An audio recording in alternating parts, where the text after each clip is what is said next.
მოსავლის დაცვა იწყება დაკვირვებით. თუ ფოთოლზე პატარა ლაქა შენიშნე, ნახრედი, კვერცხი ან უცნაური მწერი, ეს უკვე სიგნალია. პირველი ნაბიჯი ყოველთვის შემოწმებაა. რა მავნებელია და რამდენად ბევრია, რადგან ყველა მწერი მტერი არ არის. ზოგი მაგალითად ჭიამაია სხვა მავნებლებს ჭამს და ბოსტანს ეხმარება. ამიტომ წამლის შესხურება ბრმად არ უნდა მოხდეს.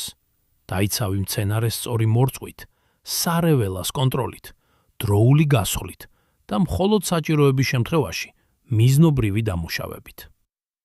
ძლიერი მოსავალი იწყება არა ბევრი წამლით, არამედ ჭკვიანი დაკვირვებით. აგროვერსჯი, აგროსამყაროს ონლაინ ბაზარი. იყიდე, გაკიდე, მარტივად.